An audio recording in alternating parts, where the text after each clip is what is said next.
अंडे मुर्गियां कट्टे बच्चों के अंदर तो 1705 अरब लगता नहीं ना जी, लेकिन वो कहाँ गया वो आपको पता है। वो 5 का जो गैंग था, वो गैंग जो है वो किस तरह से पंजाब को लूट रहा था और पंजाब के वसाइल के ऊपर जो है वो चंद लोगों का कब्जा था। और इसके लिए ये एक इतनी बड़ी दास्तान है कि इसके ऊपर अलहदा से जो है प्रेस कॉन्फ्रेंस भी की जा सकती है। दूसरी इंपॉर्टेंट बात, मुझे खुशी होती है कि जब मैं कोई सीएम का इनिशिएटिव बताती हूँ तो मुझे ये साथ कहना पड़ता है कि ये पाकिस्तान और पंजाब की तारीख में पहली मरतबा हो रहा है और ये रिकॉर्ड है जो मेरी चीफ मिनिस्टर जो है वो इंशाल्लाह ताला जो बनाते चले जा रही हैं। उसके अंदर अब यह है कि 1954 से आज तक गंदम की मद में जो है वो कर्जा भी लिया जाता रहा, साथ साथ उसका सूद भी जो है वो हुकूमत को अदा करना पड़ता था और ये अरबों रुपए में बनता था। इस दफा पहली दफा 1954 के बाद इस बजट के बाद पंजाब का कर्जा गंदम की मद में जीरो हो जाएगा। पंजाब के ऊपर कोई लायबिलिटी नहीं रहेगी, जो लायबिलिटीज है वो इंशाल्लाह ताला पंजाब हुकूमत पे करने जा रही है और कोई लायबिलिटी जो है वो नहीं रहेगी पंजाब के ऊपर। ये भी अल्हम्दुलिल्लाह ये एक फिर से क्रेडिट है मेरी चीफ मिनिस्टर का। और पंजाब ने हमेशा अपना रोल प्ले किया है, बड़ा भाई होने का भी। हमने हर सूबे के साथ जो है वो कोई मुश्किल है, कोई अच्छा वक्त है, हम इकट्ठे गुजारने पे बिलीव करते हैं। लेकिन अजीब बात यह है कि अभी भी मुल्क के अंदर नफरत की, इंतशार की जो सियासत है उसको हवा दी जाती है। अब जो सवात के अंदर वाकया हुआ है, यकीन मानिए उस पर दिल बहुत तकलीफ में है। और ये नहीं है कि उसमें कोई पंजाबी शहरी था, पंजाबी पख्तून की बात नहीं है। बात यह है कि अगर सरगोदा के अंदर पुलिस वाले जो हैं वो कोई खुशगवार वाकया होने से रोक सकते हैं, अगर एसपी शहर बानो एक खातून को रेस्क्यू कर सकती है, तो इस शख्स के लिए भी बल्कि जो है वो थाना छोड़ के भाग गए सवात की पुलिस। और ये नाखुशगवार वाकया हुआ, इसके ऊपर जो है वो जितनी भी तकलीफ का इजहार किया जाए कम है। और ईद के दिनों में ये होना यकीनन बहुत तकलीफ दे है। दूसरी तरफ जो है वो मेरी चीफ मिनिस्टर ने कल सैनिटरी वर्कर्स को बुलाया हुआ था। वो सैनिटरी वर्कर्स जिनको पास से गुजरने की शायद कोई नहीं देता इज्जत और एहतराम के साथ, सैनिटरी वर्कर्स वो एहतराम कुर्सी में बैठी जाते हैं बिना बैठते, वो सैनिटरी वर्कर्स को उतनी ही इज्जत मिली चूंकि वो काम करके आए थे, चूंकि उन्होंने डिलीवर किया था। और शरीफ फैमिली के अंदर मेरी चीफ मिनिस्टर की डिक्शनरी में जो जितना काम करता है उसको उतनी इज्जत मिलती है, उसको इतना प्यार, उतनी तहसीन मिलती है। और ये कल सैनिटरी वर्कर्स, यकीन मानिए जब मैं वो निकल रहे थे तो 2-3 खवातीन जो चीफ मिनिस्टर साहब के साथ खड़ी थी उनकी आंखों में आंसू थे। उन्होंने कहा सामने छाड़ना तो कोई सलाम दुआ नहीं लेंदा। और लेकिन ये उन खिदमात का जो है वो इतराफ़ करना हर चीफ मिनिस्टर की जिम्मेदारी होनी चाहिए। लेकिन यहाँ पर मतलब ये भी सुनने को मिला कि जी पंजाब के पास जो है अफसरान ज़्यादा अच्छे हैं। सारे मुल्क में एक ही तरह के अफसरान हैं और अफसरान आपको पता है शफल होते रहते हैं, एक सूबे से दूसरे सूबे, दूसरे सूबे से तीसरे सूबे। फर्क होता है लीडरशिप का, फर्क होता है उस विजन का जो चीफ मिनिस्टर जो है वो अपने सूबे को देती है। मैं नाम नहीं लेना चाहती, लेकिन आज भी ईद के 4-5 दिन गुजरने के बाद भी मुख्तलिफ सूबों में आज भी अलाइशें सड़कों पे पड़ी हैं और लोग जो है वहां पर वावेला कर रहे हैं। जो ट्रांसपोर्ट के हवाले से जो चीफ मिनिस्टर साहबा का 100 डेज का विजन है, जो चीफ मिनिस्टर साहबा ने इनिशिएटिव शुरू किए हैं, हमारे बहुत एनर्जेटिक और मेहनती वजीर बिलाल मेरे साथ मौजूद है। मैं उनसे गुजारिश करूंगी कि वो अब प्लीज कुछ जो है वो आपके साथ शेयर करें। बिस्मिल्लाहिर्रहमानिर्रहीम जी, सबसे पहले तो जी मैं अज़मा साहबा का शुक्रिया अदा करूंगा, आप सबका शुक्रिया अदा करूंगा, अपनी चीफ मिनिस्टर का सबसे ज़्यादा शुक्रिया अदा करूंगा कि उन्होंने एक ऐसा रिवाज डालते जा रही हैं वो पंजाब के अंदर कि हमें पंजाब के अंदर वाकई काम होता नज़र आ रहा है। जो बात चलती थी कि जी खाली वादे, हमारी हुकूमत उस पर यकीन नहीं रखती, जो वादा किया जा रहा है वादा पूरा किया जा रहा है। जो 100 दिन का विजन सीएम साहिबा का था उसमें हमारे ट्रांसपोर्ट डिपार्टमेंट शामिल है, लेकिन पूरे पंजाब के लिए जो स्टेप्स उन्होंने लिए हैं, मैं दावे के साथ कहता हूँ कि जहाँ पर लोगों की 10-10 साल से हुकूमत चल रही है, अब 11 साल चल रहा है, शायद वो अभी तक वो 100 दिनों के हमारे बराबर काम नहीं कर पा रहे और इस वजह से शायद उनको इस बात का गुस्सा भी है। अगर हम ट्रांसपोर्ट की बात करें, ईद के मौके के ऊपर तकरीबन 1 हफ्ता पहले ईद से 10 तारीख से वर्किंग शुरू हो चुकी थी कि किसी को हमने फालतू किराया चार्ज नहीं करने देना। हमारी खुशकिस्मती हुई कि बीच में पेट्रोल का रेट भी कम हो गया, जिसकी वजह से हमने किराए भी कम कर दिए और वो किराए कम करने के बाद किराए हमने इम्प्लीमेंट भी कराए। ये एक रिकॉर्ड है कि 10 तारीख से लेकर 20 तारीख के दरमियान तकरीबन जिन लोगों ने ओवर चार्जिंग कोशिश की उनको तकरीबन 80 लाख रुपए के जुर्माने किए गए हैं। 3840 गाड़ियाँ हैं जिनको फ़ाइन किया गया, 776 गाड़ियों को बंद किया गया। तकरीबन अगर आप हिसाब लगाएं तो 34 लाख से ज़्यादा रकम है जो कि पहली दफ़ा पंजाब के अंदर मुसाफिरों को वापस की गई जिनको उनसे पैसे लिए गए थे। और इस बात को खाली ये किताबी बातें नहीं है, जब आप मुसाफिरों के पास, हम खुद गए, हमारे सेक्रेटरी आरटीज सड़कों के ऊपर रहे, अड्डों के ऊपर रहे, हमारे डिप्टी कमिश्नर जो हैं वो हर जगह खुद चले गए, हम लोग खुद हर जगह जाते रहे और हमने मेक श्योर किया कि ये सिर्फ बात जो है अदादो शुमार पर ख़त्म ना हो जाए और ये हकीकत पर मबनी हो। और आपने देखा होगा टीवी पर, सोशल मीडिया के ऊपर लोगों के एक्चुअली अपने टेस्टिमोनियल चल रहे हैं जिसके अंदर वो बता रहे हैं कि हमारे साथ तो ये हैरानकुन बात है कि हमें लोग पैसे वापस कर रहे थे और हम उनसे पूछते थे हमें क्यों पैसे वापस कर रहे हैं, तो उनको बताया गया कि आपकी चीफ मिनिस्टर साहिबा का ऑर्डर है कि कोई बंदा भी आज के बाद से फालतू किराया आपसे नहीं ले सकेगा। तो इसके लिए मैं मरियम नवाज शरीफ साहिबा को बहुत मुबारकबाद पेश करता हूँ। ट्रांसपोर्ट एक ऐसा डिपार्टमेंट है जिसकी बुनियाद ही PMLN ने रखी है। इससे पहले बिल्कुल ऐसे ही था कि बस हवा में बातें हो रही थी। शहबाज शरीफ साहब ने अपने दौर के अंदर तकरीबन 27 रूटों पर खाली लाहौर के अंदर AC बसें चलाई। वो रूट्स शहबाज शरीफ साहब की हुकूमत खत्म होने के बाद ही, वसीम अकरम प्लस की हुकूमत आते साथ ही वो बसें गायब हो गई। उन बसों की समझ नहीं आती बसें गई कहाँ, बाद में पता चला स्क्रैप में बिकी। हमाद अजहर साहब की स्क्रैप मिलों के अंदर बिकी। आपके मीडिया ने, अकलौते आप लोग हैं जिन्होंने आवाज़ उठाई, आप लोगों ने इसकी पॉइंट आउट किया, लेकिन हुकूमत ने इस बात को दबा दिया और औने पौने करोड़ों की बसें औने पौने बेच के इन्होंने अपनी जेबें भरी हैं। लेकिन जो हमने BRT सिस्टम्स बनाए, जो हमने ऑरेंज लाइन बनाई, जिसको ये लोग सफ़ेद हाथी कहते रहे, जंगला बस कहते रहे, आज मैं आपको बताना चाहता हूँ कि वो 10 लाख लोगों को पंजाब के अंदर रोज़ ट्रांसपोर्ट कर रही है और हम बिल्कुल बेयर मिनिमम पे चल रहे हैं। एक बहुत बड़ा वावेला है कि जी 12 अरब की सब्सिडी है, अगर आप उसको डिवाइड करें कितने लोग उस पर सालाना सफर करते हैं तो 40 रुपये फी बंदा बनती है, जो कि कुछ भी नहीं है। मैं इंडोनेशिया हो क्या है, वो $3 पर बंदा दे रहे हैं, 700 रुपये से ज़्यादा दे रहे हैं पर बंदा सब्सिडी, और उसके बावजूद वो सिस्टम ऐड कर रहे हैं। हमें CM साहिबा ने ये ऑर्डर किया है, हमें उन्होंने ये विजन दी है, उन्होंने हमें बताया है कि जो 10 लाख की नंबर है इसको हमने अपने 5 सालों में इंशाल्लाह 20 लाख से भी ऊपर लेकर जाना है, क्योंकि ये वो गरीब आवाम है जो कि अपनी सवारी अफोर्ड नहीं करती, और अगर हम इनका हाथ नहीं पकड़ेंगे, इनकी मदद नहीं करेंगे, इनके लिए आसानी पैदा नहीं करेंगे तो फिर ये कहाँ जाएंगे। और मैं ये आपको बताता चलूँ कि इंशाल्लाह पहले साल के अंदर 630 बसेस इंपोर्ट हो रही हैं मुख्तलिफ शहरों के लिए, जिसके अंदर 100 बस फैसलाबाद की है, 78 बसें रावलपिंडी के लिए आ रही हैं, 110 बसें जो हैं वो मुल्तान के लिए आ रही है, 300 बस लाहौर के लिए आ रही है, और 27 EV बसेस का टेंडर हो चुका हुआ है, जो कि दिसंबर के महीने के अंदर इंशाल्लाह आपको लाहौर की सड़कों पर चलती नजर आएंगी। और हमारी कोशिश है ये EV बसेस 27 इसलिए मंगाई गई कि पायलट प्रोजेक्ट है, और हमें उम्मीद है कि हम आवाम का जो पैसा है, जो टैक्स का पैसा हम ज़ाया नहीं करना चाहते। जब ये EV बसेस चलेंगी तो हमें उम्मीद है कि इंशाल्लाह हम 0 सब्सिडी पे चले जाएंगे, और आगे जाते हुए जब हमारा प्लान है 5 साल में 3000 बसें ऐड करने का, पंजाब के 10 बड़े शहरों में ट्रांसपोर्ट का निज़ाम लाने का, और हम 0 सब्सिडी के साथ उसको लेकर आएंगे और हम दुनिया के लिए मिसाल कायम करेंगे। लाहौर के अंदर, बाकी शहरों के अंदर जो पोल्यूशन का मसला है वो भी हल होगा, और ट्रांसपोर्ट का और ट्रैफिक का जो मसला है इंशाल्लाह उसको भी हल करेंगे। इसके अलावा जो स्टूडेंट्स के लिए खुशखबरी CM साहिबा लेके आई, जो कि 20,000 बाइक की शक्ल में थी, 1,000 इलेक्ट्रॉनिक मोटरसाइकिल थे और 19,000 पेट्रोल बाइक्स थी। लेकिन जब इस मंसूबे की हमने तफसील अपनी CM साहिबा को बताई कि इसके अंदर EV बाइक्स के लिए तकरीबन 8,000 बच्चों ने अप्लाई कर दिया और सिर्फ उनके लिए 500 बाइक्स हैं, तो बगैर सोचे उन्होंने कहा कि आप फौरी तौर पर जिन बच्चों ने अप्लाई किया उन सबको आपने E-बाइक्स लेनी है, क्योंकि हम चाहते हैं कि बच्चियाँ एम्पावर हों, ये बच्चियाँ उस डर और खौफ से बाहर निकलें जो कि इस मुल्क के अंदर फैलाया जा रहा है। जो टैबूज इस मुल्क में आपने कायम किए हैं उनको हम ख़त्म करना चाहते हैं, उनको हम तोड़ना चाहते हैं। हम बताना चाहते हैं कि महफूज मुल्क है, ये बच्चियाँ जो हैं इस मुल्क का हिस्सा हैं और इसके अच्छे आज़ाद शहरी हैं, इज़्ज़तदार शहरी हैं, और जब तक हम अपनी वुमेन वर्क फोर्स को साथ लेकर नहीं चलेंगे, जो कि 52% ऑफ द पॉपुलेशन है, आप भूल जाएंगे मुल्क आगे चलेगा। तो इसलिए हम कोशिश कर रहे हैं कि हम इस काम को भी आगे लेकर चलें। जिस तरह के अज़मा साहिबा ने फरमाया कि इस सूबे के अंदर 100 दिन के अंदर जितने काम होते चले आ रहे हैं, ये जो प्रोजेक्ट्स हम आपको गिनवाते आके, ये रोज़ आपको आके बताती हैं, ये ख्वाब नहीं है, ये वो 90 दिन का प्लान नहीं है जो कि इमरान खान साहब आपको देके गए थे। ये वो झूठ की बातें नहीं है कि जी देखा जाएगा फिर बाद में कहा जाए जी हमें तो टाइम ही नहीं मिला। हमें लोग कहते हैं कि जी आप 3.5 साल के ऊपर जो उनकी हुकूमत है उस पर बहुत जोर देते हैं, हम उस पर इसलिए बहुत जोर देते हैं कि 3.5 साल में इस पंजाब का, इस मुल्क का चलता हुआ पहिया तोड़ दिया गया, हमें बैसाखी पर लाकर खड़ा कर दिया गया, कर्जे जो कि 72 साल में लिए गए थे उसके बराबर कर्जे ले लिए गए, हमें समझ नहीं आई कि वो कर्जे कहाँ लगाए गए। यही बात समझ आती है कि वो जो बिग 5 चल रहा था ऊपर, वो अपनी जेबों में डालकर मुल्क से बाहर पैसे लेकर भाग चुके हुए हैं और आवाम को उन्होंने धोखा दिया है। लेकिन जो उन्होंने किया वो उनकी मर्जी। इंशाल्लाह हम आपसे वादा करते हैं अपनी CM साहिबा की लीडरशिप के अंदर हम दिन रात मेहनत करेंगे, दिन रात कोशिश करेंगे, और जहां पर पंजाब को हमने 2018 में छोड़ा था हम वहां से भी आगे पंजाब को लेकर जाएंगे। आपके सामने मिसाल है कि 35% पर चलती इन्फ्लेशन आज 11% तक आ चुकी हुई है। जो आप खाने पीने की अशिया की कीमतें थी वो नीचे आ चुकी है, रोटी 12 रुपए की मिल रही है। ये आम आवाम के लिए आसानी है, ये आम आवाम के लिए वो मुश्किल थी जो कि हमने उनके लिए दूर की है। और आगे चल के भी आप देखेंगे कि सिर्फ पॉलिसी से मुल्क चलते हैं, सिर्फ पॉलिसी सूबे चलते हैं। आज के दिन तक 100 दिन से ऊपर की हुकूमत CM साहिबा की हो चुकी है और उनकी एक दिन भी छुट्टी नहीं है। उन्होंने एक दिन भी ये नहीं कहा कि मैं कहीं बाहर का दौरा कराती हूँ या मैं कहीं छुट्टी लेकर रेस्ट कर लेती हूँ। इधर वो भी लोग थे जो कि 11 बजे दफ्तर आते थे और 5 बजे घर भाग जाते थे अपने, और कहते थे जी बहुत काम किया, मुल्क बहुत हमने अच्छा चला लिया। ये एक सूबा 12 करोड़ का सूबा है, इसकी खिदमत करने के लिए आपको अपने आराम और साइशें छोड़नी पड़ेगी, दिन रात काम करना पड़ेगा।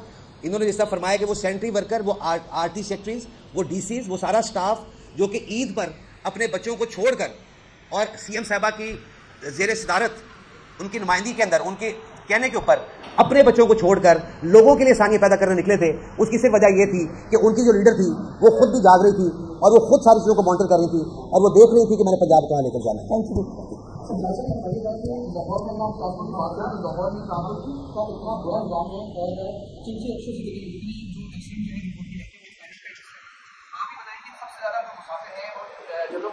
और लोकल ध्यान वहाँ पे 8 से कभी बस भी चलाई गई। इसके अलावा ओवरऑल लाहौर के अंदर भी ट्रांसपोर्ट की इतना मुनज़्ज़म जो है वो चीज़ें नहीं है। आप लोगों को देखें तक लोगों को जो है फायदा हो, ताकि जो एक विजन है मरीम नवाज का वो आगे बढ़ सके। इंशाल्लाह आपने जो बात की है बिल्कुल उसके ऊपर ऑलरेडी वर्किंग शुरू हो चुकी हुई है। हमने प्रपोजल एक बना लिया है, जो कि हमने जिस रूट की आपने बात की वो प्रपोजल हम सीएम साहब को इंशाल्लाह ईद के फौरन बाद पेश कर रहे हैं। क्योंकि देखें आप वहाँ पे जो सिचुएशन बन चुकी है वो ये है कि वहाँ पर बसें चलना थोड़ा सा मुश्किल है, अंडर पासेस बन चुके हैं, बहुत सारे आपकी मुश्किलात और हैं। लेकिन हम इंशाल्लाह कोई ना कोई ऐसा सिस्टम जरूर आपको आगे खुशखबरी देंगे विद इन 1-2 वीक्स कि वहाँ पर शायद यूरोप के तर्ज के ऊपर जिस तरह यूनी रेल चलती हैं, शायद नहर के ऊपर हम यूनी रेल चलाएं। एक आपका वो मास ट्रांजिट का सिस्टम बन जाएगा। दूसरा, जितना सीनिक आपकी नहर है, हम नहीं चाहते कि वहाँ पर हमको पिलर्स खड़े करके और वहाँ की खूबसूरती को मुतासिर करें। कोई ऐसी खूबसूरत चीज़ आपको बना के देंगे जो कि वाइबल भी होगी और मुसाफिरों के लिए आसानी भी होगी। ट्रांसपोर्ट अथॉरिटी है वो पंजाब ट्रांसपोर्ट अथॉरिटी बन चुकी हुई है और हालत ये है कि बजाय इसके कि इसकी तरक्की होती है तंजीली की तरफ गया। लाहौर का एक भी ऐसा रूट नहीं है जहाँ पर सरकारी बस लाहौर ट्रांसपोर्ट कंपनी की चल रही हो, जबकि 1800 बसेस की 2018 में ज़रूरत थी। अब वो तादाद लाहौर में भी बढ़ चुकी हुई है। तो इसको किस तरह से कैटर करें? अब सिर्फ 630 बसेस ला रहे हैं लाहौर के लिए, तो आप समझते हैं कि ये काफ़ी होंगी? नहीं, काफ़ी नहीं है, काफ़ी जी जी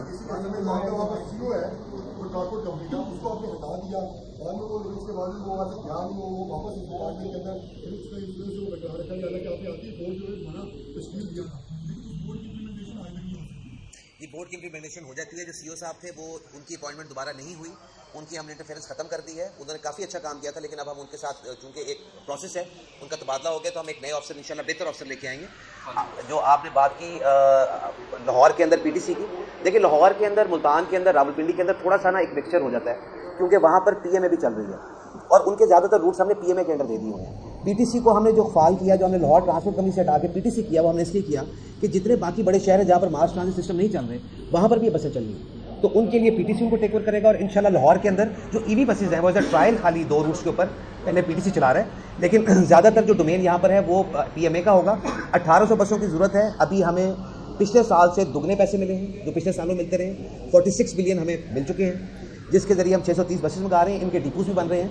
3000 का हमारा टारगेट है इन 5 सालों के अंदर, और वो जब 3000 का टारगेट पूरा होगा तो इंशाल्लाह आप देखेंगे कि हर शहर के अंदर उसका ट्रांसपोर्ट निज़ाम पूरा होगा। मुश्किल सिर्फ ये है कि आज के दिन के अंदर अगर सारे पैसे हम ट्रांसपोर्ट के अंदर डाल दें तो बाकी भी मैक्रो के अंदर मसाइल बहुत ज़्यादा हैं। जो मेरे एक भाई ने चिंची के ऊपर बात की, चिंची वाकई एक बड़ा मसला है, लेकिन इशू ये है कि जब तक हम लाहौर का ट्रांसपोर्ट निज़ाम पूरा नहीं कर सकते तो मेरा ख्याल है वो हम चिंचीज़ को जितना मर्जी ऑपरेशन करते रहे, लोगों की जब तक रिक्वायरमेंट होगी, डिमांड सप्लाई का सिस्टम है वो चलते रहेंगे। लेकिन कोशिश हमारी ये है कि जो ये रेट्रोफिटेड जो चिंचीज़ हैं जो कि खुद से बनाए हुए हैं इन्होंने, इनके ऊपर ऑपरेशन करें। 35,000 चिंची जो रेट्रोफिटेड थे उनको हमने ठीक भी कराया और उनको हमने सिस्टम के अंदर रजिस्टर किया है। बारी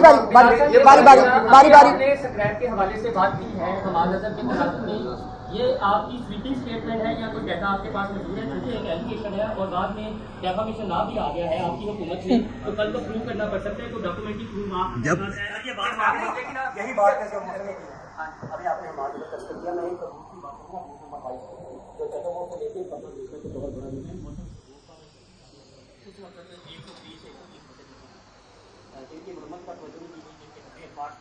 जल्दी कर ले, शॉर्ट कर ले। और ये कहा गया कि 350 बसें हमारे के स्कीम में उसका सारा कुछ सुना। अभी आपने बात की, उसके खिलाफ आपने कार्रवाई किया थी। जब ये डाटा आपके पास, मैं आपको दे रहा हूँ 350 बसें थी, आपने उसके खिलाफ क्या कहा? देखें, अभी हमें एक बात ये है कि इंतकामी कार्रवाई तो जो है वो करने को दिल सारों का करता है, लेकिन हमारी पार्टी का एक तो ये इतना ज़्यादा हमारा वतीरा नहीं है कि हम आके सिर्फ लड़ाई झगड़ा डाल के रखें। हमारा मकसद है काम करना। नहीं, मैं आपको बताना चाह रहा हूँ, हमने सबसे पहले आके अपनी प्लानिंग की है जो कि हमें आगे करना है काम, क्योंकि जब तक हम परफॉर्म नहीं करेंगे तो हमारे यहाँ बैठने का मकसद कोई नहीं है। खाली आके किसी को कसूरवार ठहराना और कार्रवाइयाँ करना वो एक अलग से बात है। हमने अपनी इंटरनल डिपार्टमेंट की एक ऑडिट शुरू किया हुआ है। हमने इंटरनल डिपार्टमेंट के अंदर पूरी इन्वेस्टिगेशन शुरू की हुई है। जब हम उसके नज़दीक पहुँचेंगे तो बिल्कुल हम आपको उसके हक़ाइक़ भी बताएंगे और उसके ऊपर हम कार्रवाई भी करेंगे, क्योंकि हम ये नहीं चाहते कि बिल्कुल कच्चा हाथ डाला जाए। ये मैं आपको जो आपने बात की डिफेमेशन बिल की और बाकी बात की, यकीन जाने कि ये खबर हमें सबसे पहले मीडिया ने दी और मीडिया के थ्रू हमें ये बातें कंफर्म होती चली गई और वहाँ से बात, क्योंकि उस टाइम पे डिपार्टमेंट ही खुद कंट्रोल कर रहे थे, तो ये डिपार्टमेंट से खबर निकलने दी, तो प्रॉपर एक इन्वेस्टिगेशन पूरी एक हम इन्वेस्टिगेशन कर रहे हैं और उसका आपको बताएंगे। आस्था भाई, आस्था भाई एक मिनट रुक जाइए भाई, एक मिनट। मैं आपको अलाउ नहीं किया, मैंने आपको अलाउ नहीं किया ना, मैं बैठी हूँ यहाँ पे, बारी बारी कर लेते हैं ना, मेहरबानी करें, ये ऐसे ही वो ना करें। रोजाना की बुनियाद पर प्रेस कॉन्फ्रेंस भी कर रहे हैं, अपनी कारकर्दगी बता रहे हैं, लेकिन जो केपीके के वज़ीर आज़म और बाकी जो गवर्नमेंट है वो आपकी तमाम तरीके को तस्लीम नहीं कर रही है। वो तो कह रहे हैं कि ये मीडिया के ऊपर स्टंट सिर्फ दिखा रही है। ये एक उनका बयानिया है और ये बयानिया आज से नहीं है, ये 2011 से इसी पे शुरू हुए हैं, पकड़ लो, मार दो, काट दो, जला दो, उनका एक ही फार्मूला है और उसी फार्मूले को चलाते आ रहे हैं। देखिए, किसी कोई परफॉर्मेंस को जब आप इकरार करें ना कि एक बंदा अच्छा काम कर रहा है, तो साथ ही आपका अपना कंपैरिजन शुरू हो जाता है कि आप क्या कर रहे हैं। क्योंकि उनकी अपनी परफॉर्मेंस सिफर है, वो आजकल सिर्फ मौला जट बन के टीवी के ऊपर आगे कभी जाके वो ग्रिड स्टेशन का बटन ऑन कर आते हैं, कभी कहते हैं मैं किसी को मानता नहीं हूँ, कभी कहते हैं मैं किसी को मिलूंगा नहीं, फिर सारों को मिल भी आते हैं, सारा कुछ मान भी आते हैं। ये एक उस जमात का एक वतीरा है कि पहले ऊपर से आके पढ़ो, उसके बाद अंदर जब कमरे में जाओ तो पैरों को पड़ जाओ। तो ये उनका काम है, हम उनके ऊपर कमेंट नहीं करना चाहते। हमारी परफॉर्मेंस है और वो आवाम को नजर आ रही है और आवाम उसको तस्लीम कर रही है। मैं जिन लोगों को हमारी परफॉर्मेंस नजर नहीं आती ना, मैं उनको चैलेंज करती हूँ कि हम तो रोज बैठते हैं ना, बैठ के आके बताते हैं हम क्या कर रहे हैं। आज तक चीफ मिनिस्टर खुद केपीके का या उसका कोई तर्जुमान या वजीर, किसी ने आपको आज तक आके बताया वो क्या कर रहे हैं? क्योंकि वो कुछ नहीं कर रहे। और वो मैं उनको चैलेंज कर रही हूँ, आके वो 100 दिन की जो है अपनी कारकर्दगी वो आवाम को बताएं। हम तो रोज बता रहे हैं और पंजाब की आवाम ना सिर्फ देख रही है, उसको तस्लीम कर रही है।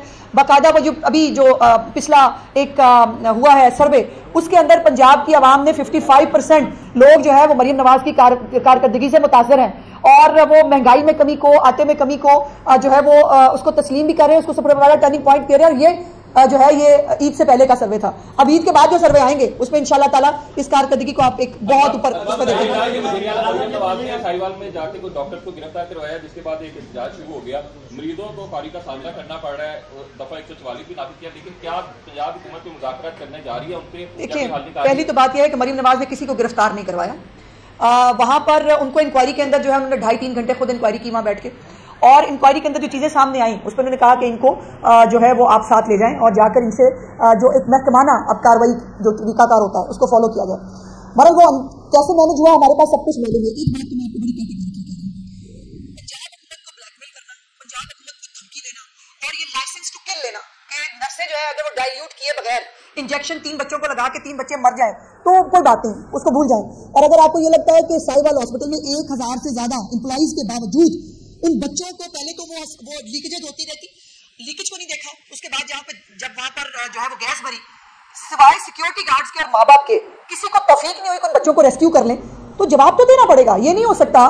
देखिए, अरबों रुपए का बजट तो दिया जा सकता है, लेकिन उसके बाद आपसे कारकर्दगी भी पूछी जाएगी। चीफ मिनिस्टर साहबा का बड़ा जो है वो कैटेगोरिक डिसीजन है। सो इसके ऊपर महकमाना कार्रवाई उनके खिलाफ हो रही है और उन्होंने तो जितनी भी एक्सट्रीम स्टेप्स उनके खिलाफ लिए जा सकते हैं वो लेने जा रही हैं।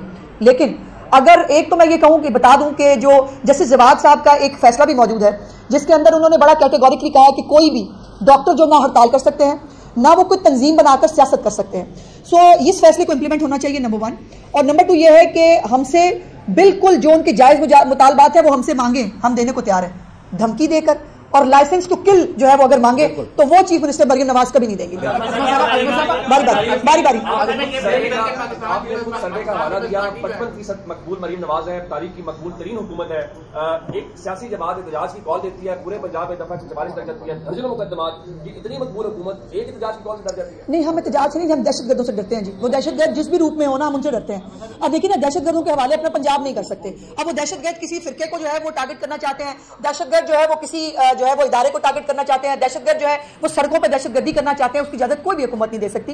फिर मेरा सवाल यह है कि हमें तो चले आप पूछ रहे हैं, मुझे कोई बताएगा सवात का पुलिस स्टेशन छोड़ के वो गैर मिसाली जो एक गैर सियासी मिसाली पुलिस थी वो भागी क्यों? उन्होंने जो है ये इतना अनफॉर्चुनेट इंसिडेंट होने क्यों दिया? सो इसलिए अगर कोई सियासत करे, सियासी एक्टिविटी इजाजत लेके करे, उसको इजाजत है। अगर कोई दादागिरी करेगा, अगर कोई दहशतगर्दी गुंडागर्दी करेगा, उसकी इजाजत नहीं देंगे। इनका सवाल भाई, इनका सवाल। हाँ जी, ने कहा है कि जो एक काम पे 2 इदारे लगे हुए हैं उनको खत्म कर दिया जाएगा। तो पंजाब ट्रांसपोर्ट कंपनी का भी वही काम है, चालान करना और रूट परमिट बनाना। तो ये तो महकमा ट्रांसपोर्ट पहले मुझे नहीं पता था कि इस सवाल के लिए आपको इतनी जल्दी है भाई। थोड़ा सा इंतजार फरमा ले, जो कमेटी बनाई गई है वो काम करके जब हम लाएंगे तो आपको बता दें कि कौन कौन सा डिपार्टमेंट डबल काम कर रहा है, तो आप उसका इंतजार कर लेते। मुझे नहीं पता ये सवाल आया है। पाकिस्तान पीपल्स पार्टी की जानब से मुसलसल तनकीद की जा रही है, वफाक में भी, पंजाब में भी, नून लीग में, साथ साथ यूआर में कमरे भी लिए जा रहे हैं। तो आप उनके जो आपकी पार्टी के मुखालिफ बयानियां आ रहे हैं, आपके बारे में क्या कहेंगे? कोई गाली नहीं, कर लेंगे उन्होंने, कोई गाली नहीं। Thank you ji.